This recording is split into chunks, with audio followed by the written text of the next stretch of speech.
que les territoires sont les acteurs pivots de cette conduite de changement. Et ce que vous avez à l'écran ici, c'est le corpus méthodologique qu'on est venu progressivement qualifier à partir de toute une série d'expériences terrain, avec des territoires qui ont 30, 40, voire même 60 ans, si je prends le Menet, en matière de développement local intégré, de transition écologique. On a des territoires qui sont engagés plus récemment dans ces affaires-là, et au fur et à mesure, on est venu qualifier finalement des éléments, des ingrédients pour conduire cette transition. Alors, je ne veux pas être trop long, mais ce qu'on pose finalement, c'est qu'un territoire, c'est un écosystème d'acteurs. Donc, il y a les collectivités territoriales, il y a des élus, il y a des agents, mais il y a aussi des acteurs socio-économiques, des assos, des entreprises et des représentants de l'État territorial. Et donc, ces quatre fantastiques-là, on a vocation à la Fabrique des transitions de les accompagner ensemble. C'est une petite distinction avec d'autres process ou d'autres méthodes d'intervention.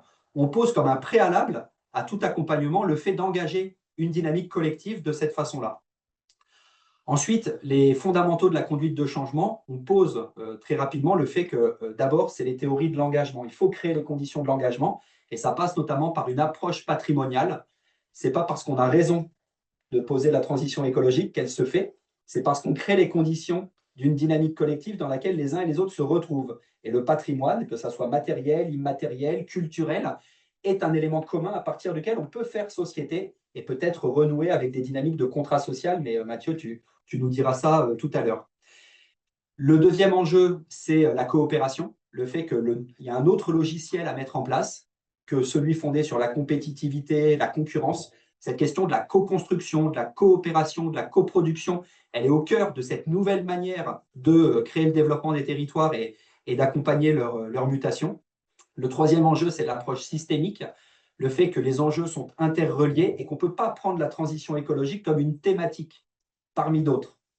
C'est un fil directeur qui irrigue l'ensemble des sujets et qui les relie par définition. Et enfin, le quatrième enjeu, c'est celui de l'évaluation, au sens où on a besoin de révéler et de délibérer sur la valeur que l'on produit quand on met en place ces dynamiques de transition.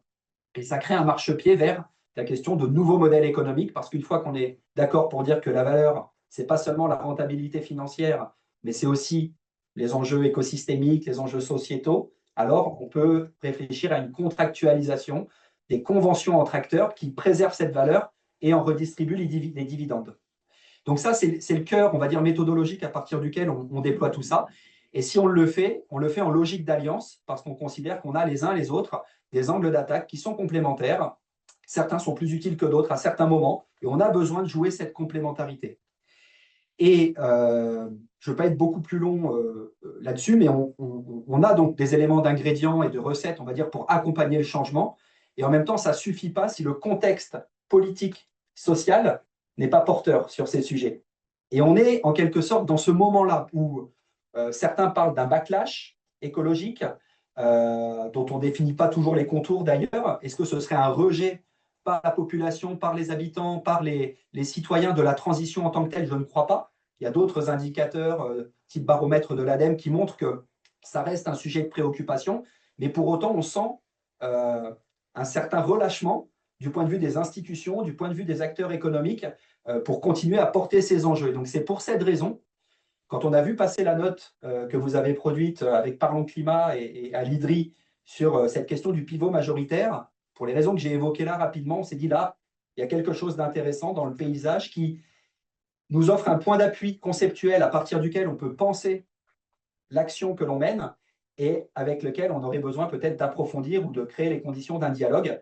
Et c'est la raison pour laquelle on a souhaité inviter Mathieu Sojo de l'IDRI pour nous présenter donc ces travaux et qu'on puisse avoir l'occasion d'en discuter les uns les autres. Et comme le disait Irvina, j'arrête là, on a cette première heure d'échange libre, ouverte à tous les sympathisants, et on gardera ensuite les 2 heures et Mathieu Sojo sous le coude avec nous pour approfondir du point de vue des territoires compagnons, c'est-à-dire ceux qui s'engagent auprès de la Fabrique des transitions sur le temps long et qui acceptent d'être dans cette logique, on va dire, de cheminement au long cours, eh bien, un travail d'application terrain, de regarder comment les quelques balises que vous dessinez dans la note font écho aux situations vécues et comment, à partir des questions ou des interrogations que les territoires, et notamment les agents ou les élus des collectivités, peuvent avoir. Comment, Mathieu, toi, du coup, tu peux apporter un éclairage et nourrir cette réflexion. Voilà le programme.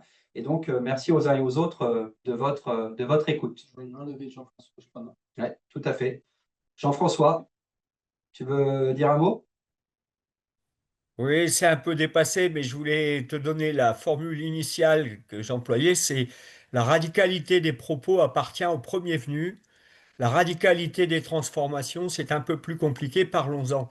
Voilà, et puis la deuxième chose que je dirais, mais très très vite, en saluant les amis de l'IDRI, et dont le papier m'a beaucoup beaucoup touché, c'est que finalement j'ai eu le sentiment que ce que jouait Los Angeles dans une logique sociétale il y a 25 ans, c'est ce qui a fait son succès.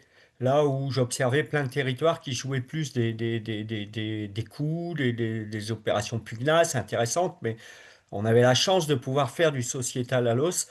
Et donc, ça revisite l'histoire 25 ans après le papier qui a été posé, c'est-à-dire qui a été produit, c'est-à-dire se placer en posture majoritaire.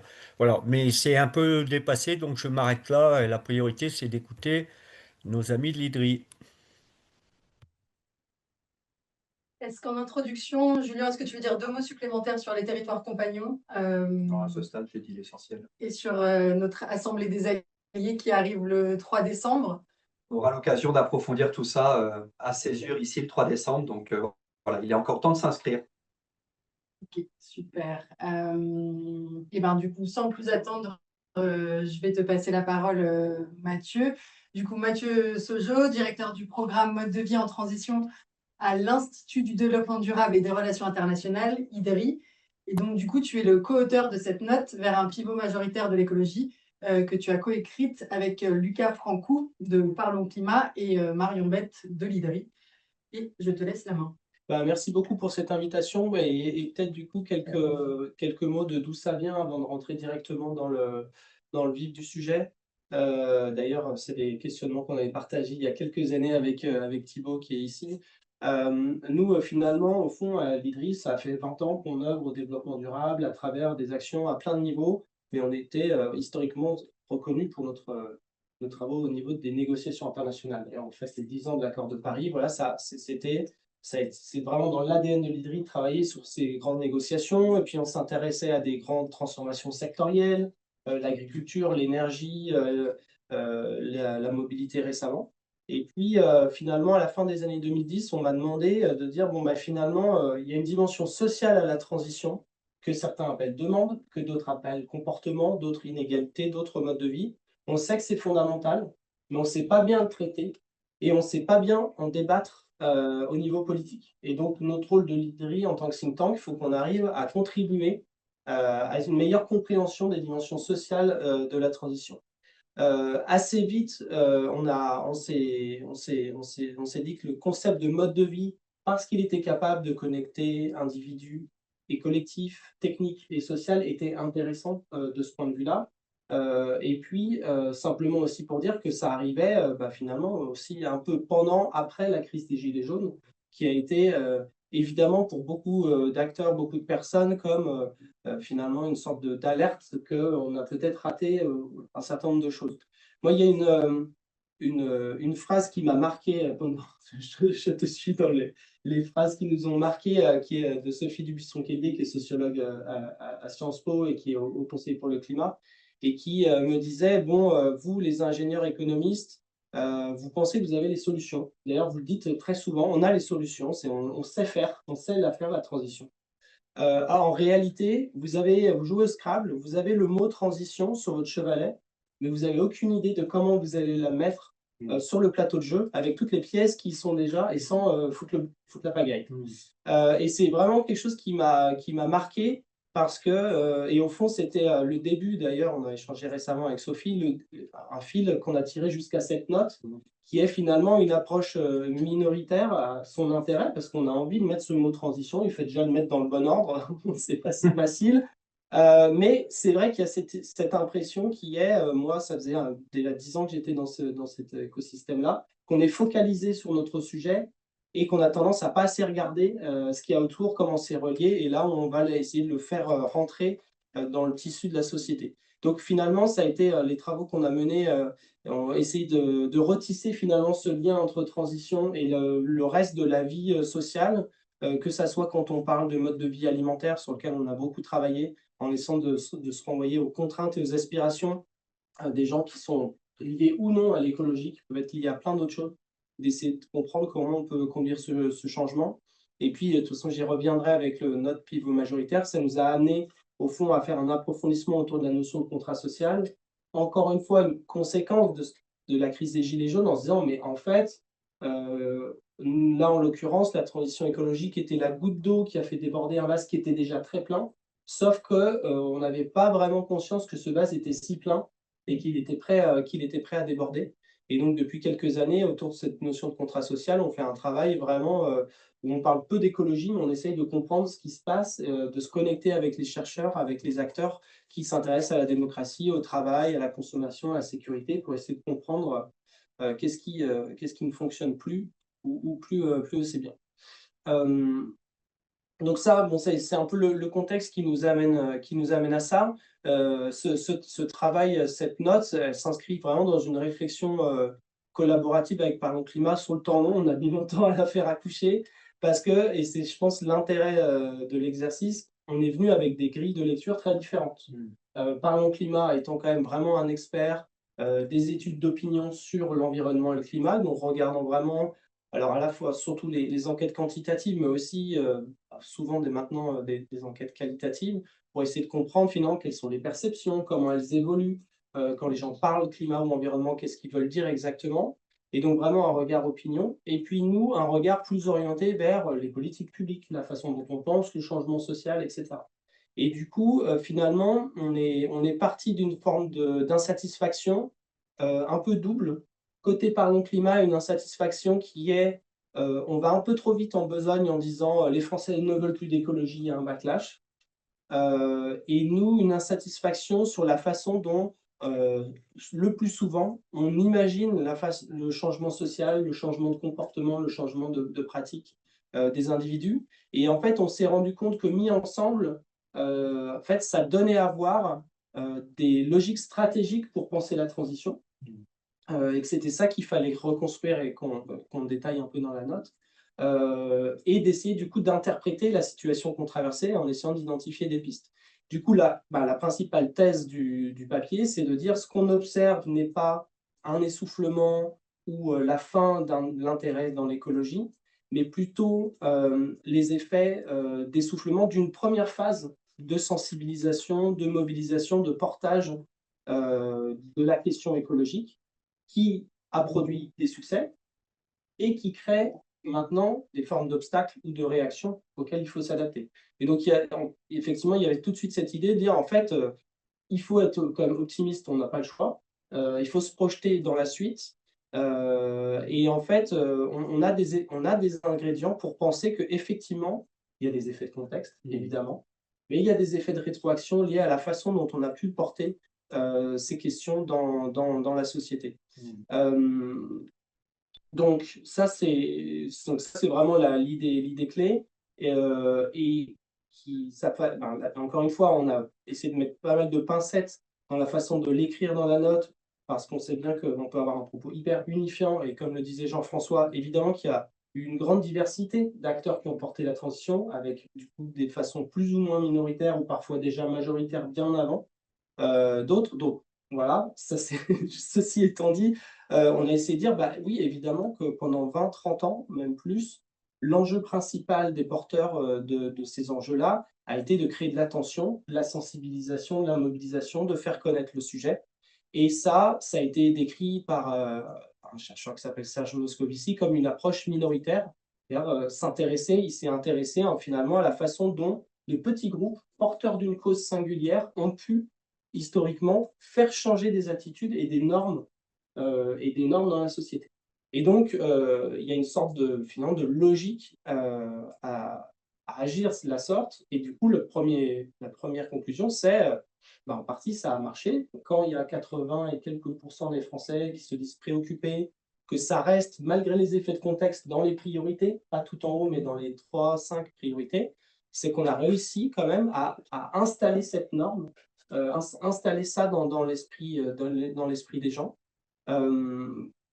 Et donc, du coup, ça, c'est vraiment un point finalement de constat important qui est, en fait, il y a eu ce premier succès, ça devient majoritaire et donc ça vient avec un certain nombre de choses. Une des premières conséquences, on en parle au moment, quand on parle de polarisation politique, il y a un sondeur à l'institut qui s'appelle Cluster 17, le professeur Dormagan, il dit c'est la fin d'un consensus mou sur l'écologie. Et ce qu'il dit, c'est au fond, les acteurs politiques, ils essayent de cliver sur des thèmes fondamentaux, centraux dans l'esprit des gens et dans le débat public. Tant que l'écologie, finalement, était un petit sujet sympathique, on pouvait avoir Nicolas Hulot qui venait faire signer son pacte à beaucoup de gens. C'est un sujet qui n'est pas dans le radar des décideurs de haut niveau, des chefs de parti, etc. Progressivement, ça devient quelque chose de majoritaire, d'identifié, avec d'ailleurs des porteurs de cause très identifiés, caricaturables. Et donc là, il y a un objet de clivage, qui est simplement un levier qui peut être utilisé, donc qui va être utilisé parce qu'il y a des gains politiques. Et ça, évidemment, ça va être renforcé par le fait que quand on passe d'une logique d'agenda, on signe des accords internationaux, on débat de lois, et qu'on passe à une phase de mise en œuvre avec des vraies politiques publiques qui créent des gagnants et des perdants, parce que c'est rarement aussi simple que bon, voilà, là, ça fait un appui tout prouvé. Donc, du coup, d'une certaine manière, quand on voit la façon dont le RN va pouvoir se saisir des ZFE, par exemple, c'est une capacité à dire l'écologie. Il y a une question écologique, les gens voient à quoi ça ressemble. Les écolos, ça suffit parce que les gens voient à quoi ça ressemble. Et puis, c'est punitif parce que finalement, il y a déjà des politiques un peu qui ont été identifiées, qui ont effectivement pu créer des effets négatifs. Donc, toutes les conditions sont réunies pour que on a un levier, un discours. Et donc, du coup, d'une certaine manière, en tout cas, notre hypothèse, c'est qu'on n'a plutôt pas un backlash de l'opinion générale sur l'écologie dans la population. Il y a plutôt ça au niveau des élites politiques. Et par ailleurs, il ne faut pas sous-estimer le risque de backlash au sens de la science politique qui est de contestation et de mobilisation face à des politiques publiques. Ça a été la crise des Gilets jaunes et un backlash au sens vraiment scientifique, au sens où vraiment là, il y a une cristallisation d'un conflit, remise en cause de la légitimité d'une politique publique, puis recul. C'est vraiment d'ailleurs comme ça qu'ils le définissent et on l'a vu un peu avec la ZFE, il y a eu un peu le même mouvement. Donc, ce que je veux dire là, c'est que on veut, nous, essayer d'être assez nuancés en disant, soyons pas ultra pessimistes en disant les gens ne veulent plus en entendre parler, parce que quand les enquêtes d'opinion montrent que les gens considèrent oui, c'est important, oui, il y a des politiques publiques à faire, etc. Mais soyons pas naïfs aussi sur le fait qu'il y a peut avoir des ressentiments créés par des politiques publiques, voire par des objets, et j'y viendrai dans les différents exemples autour du bio ou du véhicule électrique. Donc voilà, ça, c'est un petit peu les éléments généraux, là, le bloc en haut à gauche. Ensuite, côté opinion, c'est assez intéressant, quelques éléments identifiés par Parlons Climat, encore une fois, qui sont des rétroactions. Il y en a certains que j'ai déjà dit, mais il y a vraiment cette idée qui est, oui, on obtient plus de pouvoir, on est identifié, donc on devient une cible, quoi. Donc là, il y a un peu un côté rançon du succès, vraiment. Et puis la dimension distinction, incarnation, sur lequel je reviendrai plusieurs fois, mais sur le fait que du coup, il y a une sorte dans cette première phase aussi une vision un peu monolithique du camp écologiste, qui en plus est associé à des effets de distinction et d'incarnation un peu étroite socialement, quoi. C'est un peu l'exercice que souvent je fais quand on est en discussion comme ça. Bon, fermez les yeux et pensez à un écolo en 2 secondes. Il y a de fortes chances pour que l'image qui vous vienne soit un bobo à vélo dans une grande ville. C'est pas de notre faute, c'est aussi le contenu publicitaire, les brochures, les images que nous-mêmes, des fois, on utilise dans nos... Donc bref, il y a une sorte d'incarnation qui est un peu trop étroite et mine de rien, qui crée un certain nombre de problèmes, puisqu'on a à la fois un phénomène qui devient majoritaire dans l'esprit des gens, mais qui a une forme d'incarnation qui est un petit peu étroite. Et donc là, il y a un enjeu ici. Ça joue aussi potentiellement sur le ressenti des tactiques d'activistes qui peuvent être un peu virulentes, au sens où, évidemment, ça fait débat sur est-ce qu'on doit avoir des actions assez radicales ou non, est-ce qu'on arrive à tirer la fenêtre d'Overton, est-ce qu'on arrive à créer de l'attention sur un sujet, donc tout ça est sujet à débat scientifique. ce que dit Parlons Climat, ils ont fait une étude spécifique là-dessus, c'est que un des problèmes potentiels, c'est que une des attentes pourrait être les soulèvements de la Terre font une action coup de poing, c'est sur le 20h. Donc là, on crée de l'attraction, de la visibilité. Les gens se disent n'ont pas forcément besoin d'adhérer au soulèvement de la Terre en tant que tel, mais ils se disent cette cause est juste. Et donc, Greenpeace et WWF, d'une certaine manière, gagnent en popularité. Je caricature à dessein. Semble-t-il, une des possibilités aussi, c'est en fait le camp des écolos, c'est une sorte de tout uniforme, et auquel cas, j'arrive pas vraiment à distinguer des acteurs des autres. Et donc, si j'ai trouvé cette action un peu trop radicale, potentiellement, ça discrédite l'ensemble. Je le dis avec conditionnel parce qu'évidemment, tous ces sujets sont complexes, mais évidemment, il y a eu cette période où il y avait pas mal d'actions coup de poing, ça a suscité beaucoup de questions au sein de la société civile et puis de travaux de recherche. Donc, voilà, moi, je ne pense pas qu'on ait une conclusion comme ça à date, mais c'est juste d'essayer de comprendre les rétroactions qui peuvent advenir dans un certain contexte aussi médiatique, parce qu'il y a les cadrages médiatiques qui vont jouer, évidemment. Et puis, un point que soulève Parlons Climat aussi, c'est l'effet bulle, c'est-à-dire on soutient un sujet qui est vraiment tout petit, progressivement il grossit, il dispose de ses médias, de ses lieux, de ses codes culturels, de ses réseaux, et puis il y a un moment où on a l'impression de vivre en vase clos, et on peut vivre en vase clos parce que l'espace est assez grand, quoi. Et donc le risque finalement de plus trop se confronter à l'extérieur, potentiellement en plus avec des effets générationnels, c'est-à-dire des anciennes générations, forcément ils ont une vie avant l'écologie, c'était pas assez présent. Pour des plus jeunes, ils peuvent. Moi, par exemple, j'ai commencé ma carrière directement sur des questions d'écologie, donc voilà, j'ai connu, j'étais toujours un peu dans cette lutte. Donc ça, c'est vraiment ce côté opinion, perception, sur lequel il y a un certain nombre de choses qui peuvent se jouer. Nous, je vais du coup m'attarder là sur la dimension vision du changement social. Il y a un truc qui nous tient à cœur dans nos travaux, c'est d'essayer d'aller au-delà d'une vision où la responsabilité est sur l'individu, le consommateur, le consommateur responsable. Il y a plein de mots comme ça qui, au fond, disent toujours un peu la même idée, qui est, on va expliquer aux gens, ils vont comprendre que c'est important. Et donc, au quotidien, ils vont pouvoir agir, faire changer leurs actes d'achat ou de pratique, et puis finalement soit résoudre le problème directement, soit inciter les entreprises à faire varier leurs offres, et ainsi de suite. Le consommateur étant roi, toute la machine va se réadapter à ses désirs, évidemment. Ça, il nous semble que du coup, on arrive...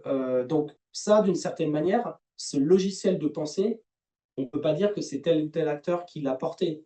C'est-à-dire qu'on vit dans des sociétés où malgré tout, il y a des formes de néolibéralisme qui ont quand même mis l'individu et ses préférences au cœur quand même du logiciel, de nos décideurs, mais aussi de tout ce qui nous entoure. Donc, une sorte de logique, il y a un problème, c'est à l'individu de s'en soucier.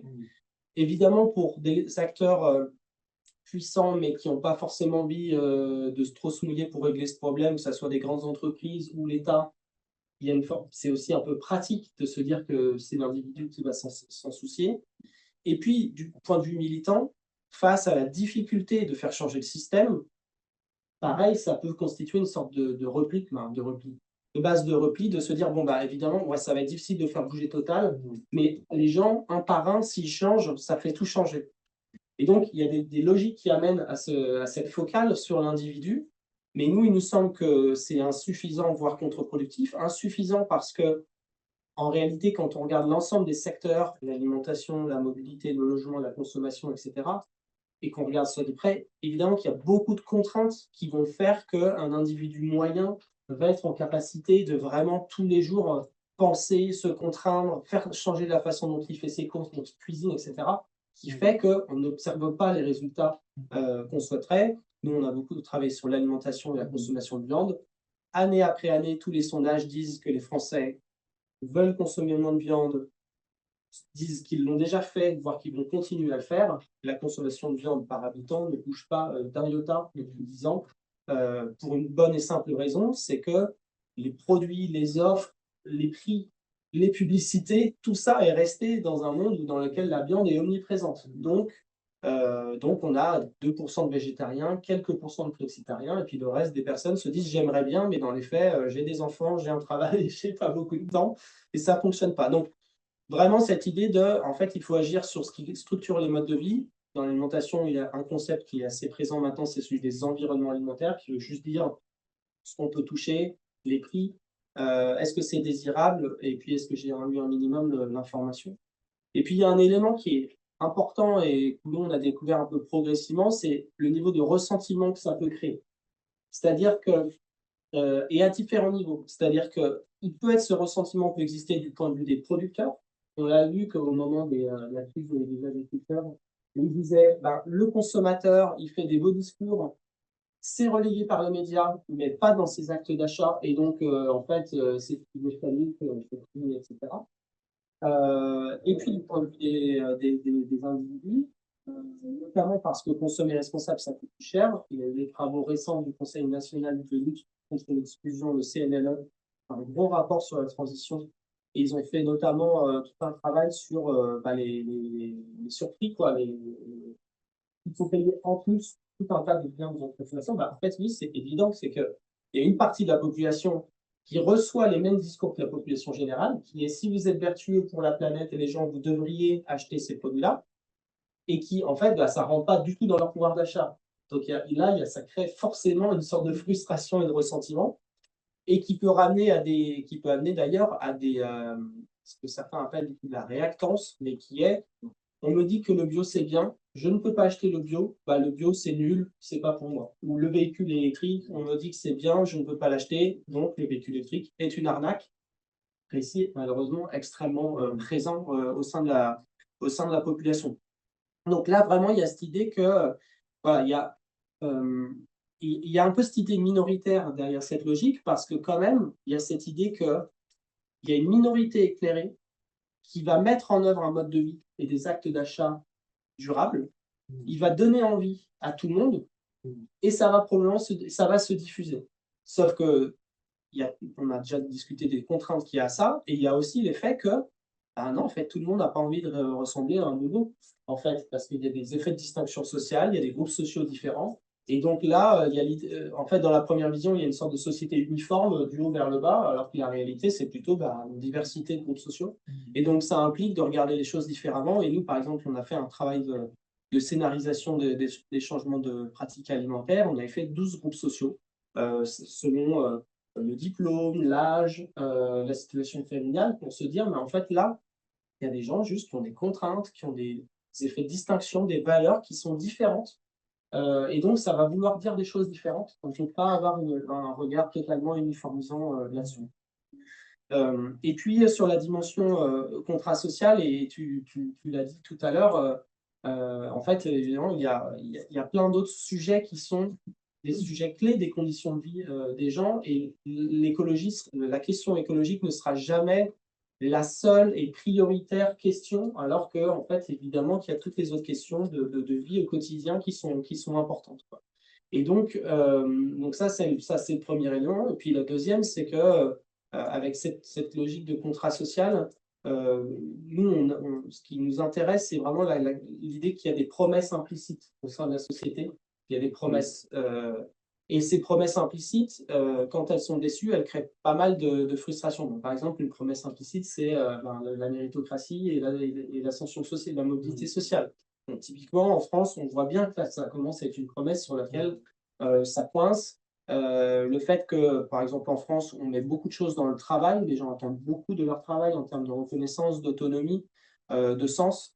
Et là aussi, il y a un certain nombre d'indicateurs qui montrent qu'on n'est pas dans une très bonne situation.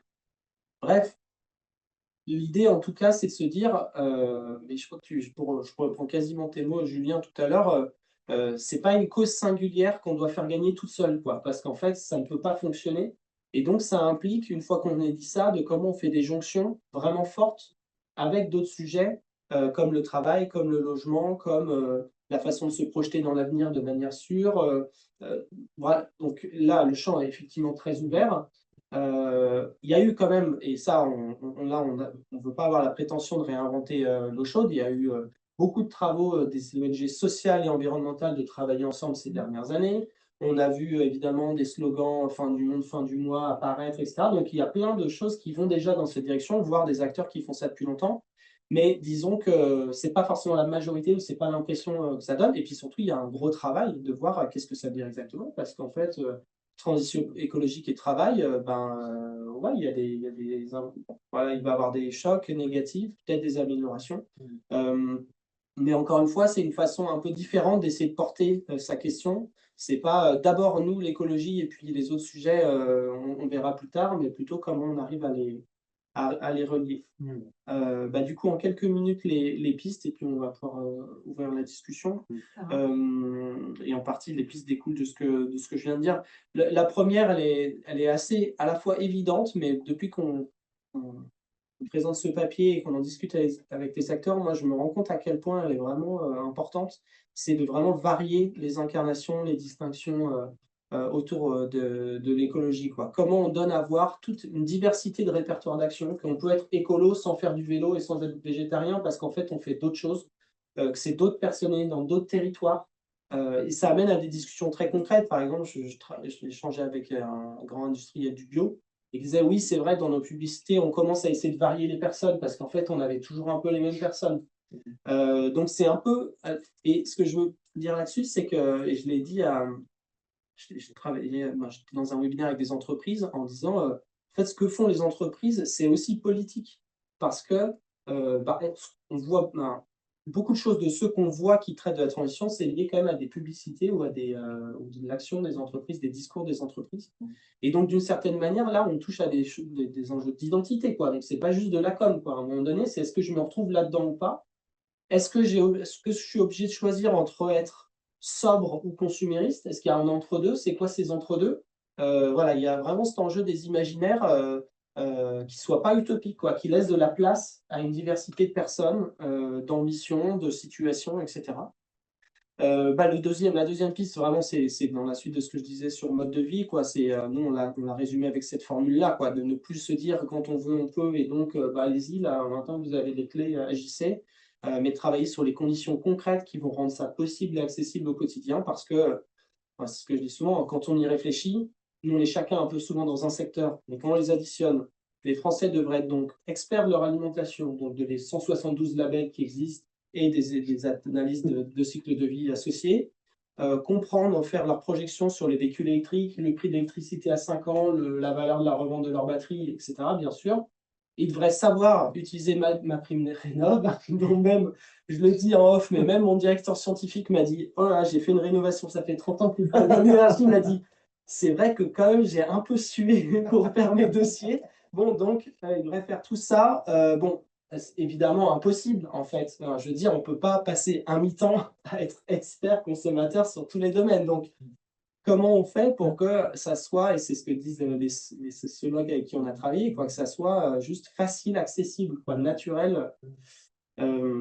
Voilà, une grande question autour du contrat social, mais qui renvoie aussi un peu aux coalitions, aux coalitions qui peuvent exister autour de ces questions écologiques, justement. Bon, récemment, Pierre Charbonnier a sorti son livre Coalition Climat, se dire, mais finalement, c'est qui les groupes sociaux qui vont être en capacité de prendre le pouvoir, mais sur un mandat plus large que l'écologie.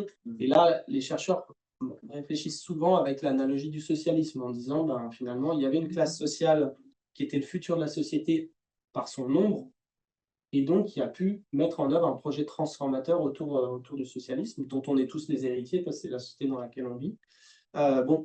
Sur l'écologie, qu'est-ce que ça veut dire? C'est qui ces gens-là? Bon, il y a pas mal de réflexions là-dessus. Et puis le dernier point, qui peut paraître pareil un peu évident, les questions d'équité et de pouvoir d'agir. Les questions d'équité, évidemment, elles ne sont pas du tout nouvelles, mais la question qu'on se pose là, c'est est-ce qu'on peut aller un peu plus loin que on met en place une politique où mince, ça fait les perdants, ou bien il y a des gens qui sont en bas de l'échelle sociale, ça va être compliqué, et donc on fait une exception pour eux, on leur envoie un chèque, quelque chose comme ça, qui peut être tout à fait nécessaire, qui peut être pertinent, mais qui pose quand même un peu le problème de résoudre la question par le registre de l'aide sociale, ou de l'assistanat, pour ceux qui le verraient à travers cette œil-là.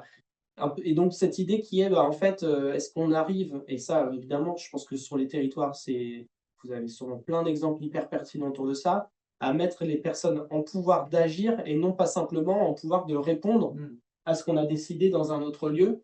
Donc là, évidemment, ça pose la question aussi des niveaux de gouvernance, mais vraiment à un niveau vraiment social qui est, on me dit que c'est mon futur, mais moi j'ai envie d'agir dessus, quoi. Et du coup, est-ce qu'il y a un espace qui m'a été donné, qui est prévu pour moi là-dedans? Donc pareil, vaste question, mais les acteurs de l'aide sociale, c'est aussi des questions qui se posent.